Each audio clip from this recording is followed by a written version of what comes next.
সচিবালয়ে প্রধানমন্ত্রীর সঙ্গে বৈঠক করছেন ইউএস বিজনেস ডেলিগেশন টিমের প্রতিনিধিরা। সেখানে আছেন সহকর্মী মুরসালিন হক জুনায়েদ। সরাসরি যাচ্ছি তার কাছে। মুরসালিন।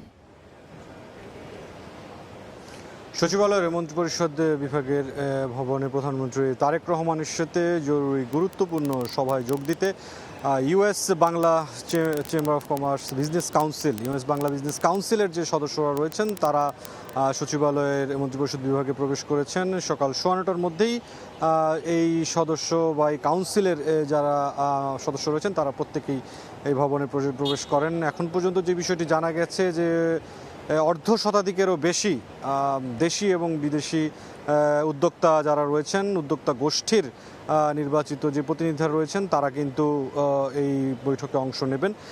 বাংলাদেশের প্রেক্ষিতে গুরুত্বপূর্ণ যে বিষয়টি রয়েছে যে মার্কিন যুক্তরাষ্ট্রের সাবেক দুই কূটনীতিক পিটার হাস এবং নিসা দেসাই বিসওয়াল তারা দুজন কিন্তু এই যে ডেলিগেশন টিমটি রয়েছে বিজনেস ডেলিগেশন টিম, সেই টিমের অন্যতম সদস্য হিসেবে তারা রয়েছেন। এবং যেহেতু এটি ইউএস বাংলা বিজনেস কাউন্সিল, বেশ কিছু দেশের যে উদ্যোক্তারা রয়েছেন তারা এর মধ্যে অন্তর্ভুক্ত রয়েছেন। মার্কিন যুক্তরাষ্ট্র, চীন, ভারত, এমনকি বাংলাদেশেও কয়েকজন বা ব্যবসায়ী উদ্যোক্তাকে এই প্রতিনিধি দলের মধ্যে দেখা গিয়েছে। এবং সকাল 9:30 থেকে এখন পর্যন্ত যে সূচি নির্ধারিত জানানো হয়েছে সেখানে এই বৈঠকটির জন্য 2 ঘন্টা সময় কিন্তু নির্ধারণ করা আছে। সকাল 11:30 পর্যন্ত এই বৈঠকটি অনুষ্ঠিত হওয়ার কথা রয়েছে।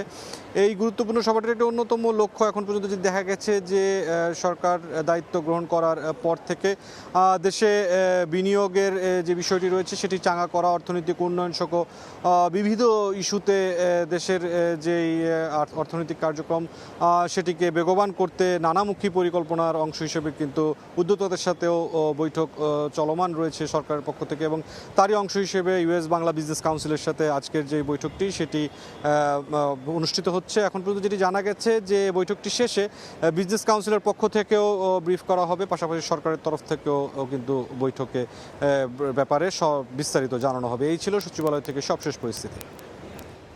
সরাসরি যুক্ত ছিলাম সচিবালয়ে।